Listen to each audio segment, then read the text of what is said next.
Rangkuman yang kedua adalah coding. Coding ini sebenarnya pelajarannya sedikit banget, sudah pernah Bu Vira jelaskan dulu banget dan sudah tidak perlu lagi ada coding lagi karena pelajarannya diulang-ulang. Coding itu apa? Coding itu adalah pelajaran tentang AI. Jadi kita mempelajari tentang AI atau AI. AI itu kepanjangan dari Artificial Intelligence. Ingat, kalau Bu Vira tandai warna kuning berarti wajib dihafalkan. AI atau bahasa Indonesianya AI, ini kan bahasa Inggris ya. AI itu bahasa Indonesianya KA.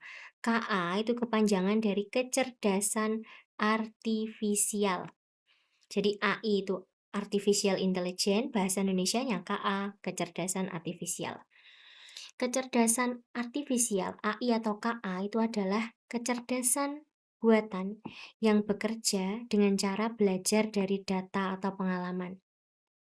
Dalam menggerakkan AI, manusia itu menggunakan coding. Jadi kamu ketika pakai ChatGPT, pakai Dola, ya sekarang namanya apa lupa Bu Vira. Dulu kan Cici ya, sekarang Dola.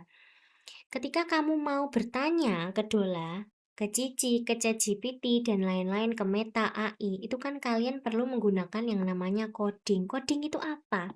Coding itu adalah arahan untuk AI atau arahan untuk robot atau arahan untuk mesin. Jadi ketika kamu bertanya ke Dola, apa jawaban dari PR ini? Lah, kalimat apa jawaban dari PR ini itu adalah coding. Jadi kamu mengarahkan Dola, kamu mengarahkan AI, kamu mengarahkan Meta untuk apa? Untuk menjawab PR-mu. Jadi itu adalah coding. Jadi coding itu adalah arahan, saumpamanya perintah. Tolong sapu itu, tolong bersihkan itu. Kalimat itu adalah suatu coding atau arahan. Jadi kalau besok ada pertanyaan, apa pengertian coding? Coding itu adalah arahan untuk mesin atau untuk AI. Terus, kalau ada kesalahan dalam mengcoding atau mengarahkan, maka AI atau robot pintar juga tidak berfungsi dengan benar. Misalkan kamu pengen tanya PR matematika, yang kamu foto, yang kamu kirimkan ke AI itu PR bahasa Jawa. Kira-kira kalau kamu salah mengarahkan, AI juga bakal berfungsi apa tidak? Lah ya tidak. Nah, itu adalah coding. Jadi coding itu mengarahkannya harus benar. Kalau salah, hasilnya ya salah. Yang salah siapa kalau ngarahin salah? Yang salah manusia. Karena coding itu cuma ngikuti arahan kita aja. Robot itu cuma ngikuti arahan kita aja. Terus kalian juga pasti bertanya-tanya, Bu, kenapa toh kok robot itu pinter banget?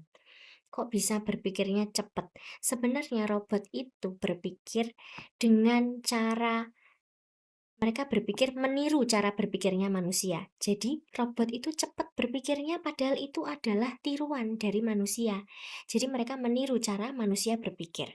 Cara manusia berpikir atau cara robot berpikir itu ada empat. Satu, dua, tiga, empat. Ingat, yang Bu Vira kasih warna kuning besok pasti keluar. Oke, yang pertama, AI atau robot manusia itu berpikir dengan cara sistematis atau urut. Misalkan, kamu mau ini teh ya, bukan de. Misalkan untuk membuat teh, itu caranya gimana? Kan harus urut. Kamu masukkan dulu tehnya, gula, dituang air, baru diaduk, terus disajikan. Itu namanya urut. Nggak mungkin tiba-tiba kamu em, gelasnya dulu, kemudian gula, air, terus habis itu disajikan baru dikasih teh. Itu nggak mungkin, itu nggak urut. Nah, robot itu berpikir secara sistematis atau urut. Nah, siapa yang berpikir sistematis atau urut? Yang berpikir itu manusia. Jadi robot meniru cara berpikirnya manusia, yaitu sistematis atau urut. Oke, jadi kalau buat teh, buat es puter, buat telur, buat mie itu harus urut. Yang kedua, cara berpikir dekomposisi. Dekomposisi ini adalah memecah masalah.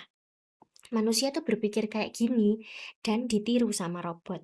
Dekomposisi adalah memecah masalah menjadi lebih kecil. Kalau warna kuning tadi besok keluar. Untuk mempermudah mencari solusi, misalnya kamu diminta untuk membuat kue. Caranya gimana? Caranya adalah dengan memecah masalah membuat kue. Yang pertama kamu harus dipecah dulu.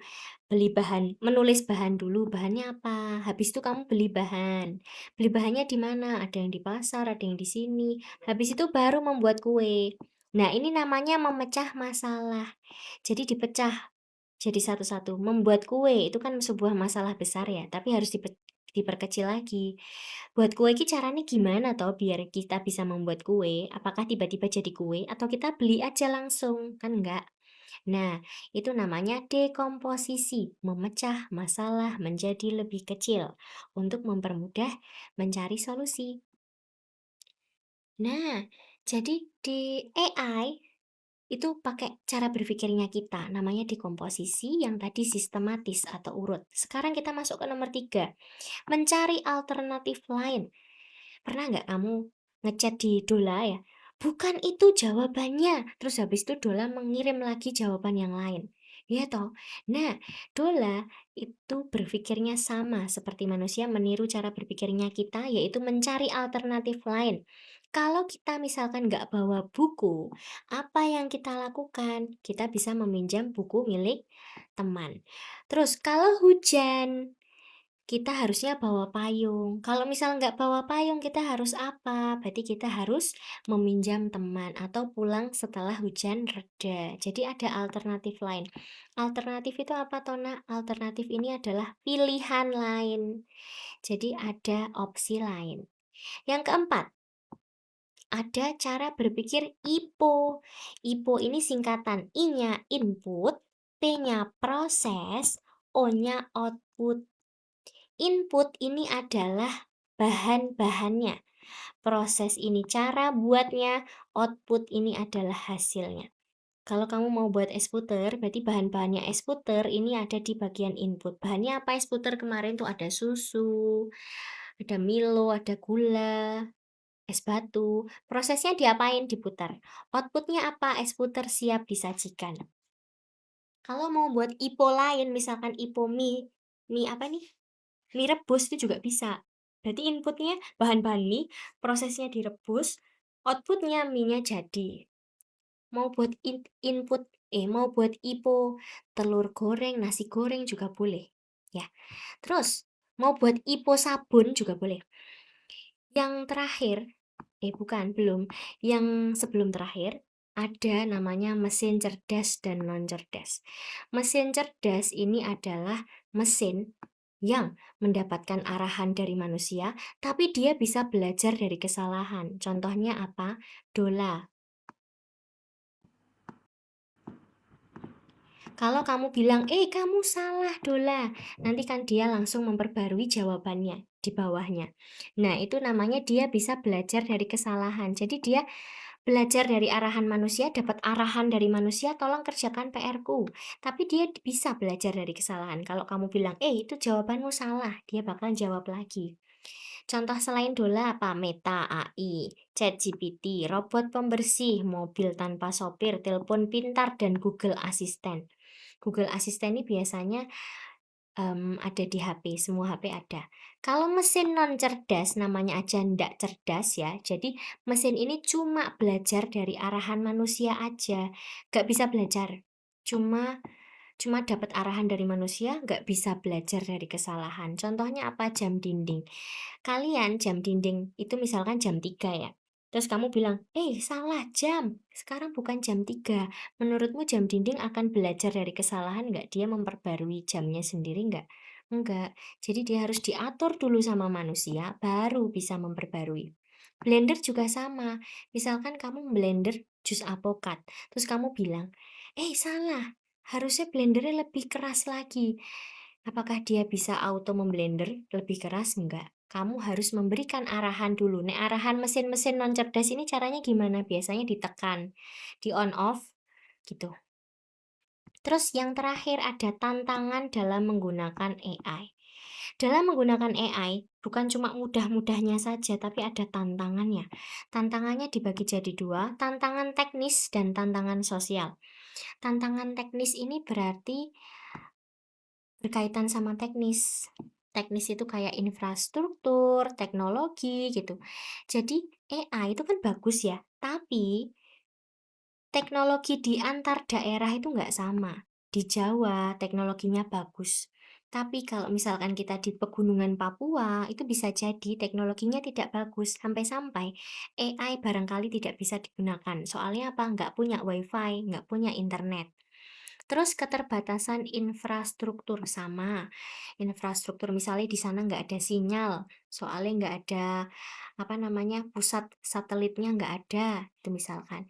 Kalau tantangan sosial berarti berhubungan sama sosial.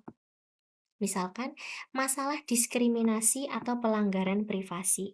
AI itu kan biasanya orang-orang mengedit foto-foto ya. Nah, di situ akan banyak sekali privasi-privasi orang yang dilanggar. Misalkan mau ngedit fotonya, siapa gitu ya, padahal itu sebenarnya nggak boleh. Lah di AI, itu banyak sekali pelanggaran-pelanggaran seperti itu, diedit-diedit sesuka hati. Terus, tantangan sosial berikutnya, kurangnya edukasi kepada masyarakat mengenai penggunaan KA atau AI. Jadi di masyarakat itu edukasi atau pendidikan atau ilmu tentang coding itu jarang. Orang-orang bakal bertanya, "Coding itu apa toh?" Gitu. Karena kurang edukasi atau kurang belajar, kurang pemahamannya. Terus cara menghadapi tantangan di atas ini apa? Tantangan teknis dan tantangan sosial. Ingat ya, ini warnanya kuning berarti harus dibaca, dipahami. Gimana cara menghadapinya? Yaitu dengan meningkatkan pendidikan mengenai AI dan KA. Dan juga literasi digital yang mana kalian dapatkan. Hanya saja waktunya tuh kurang.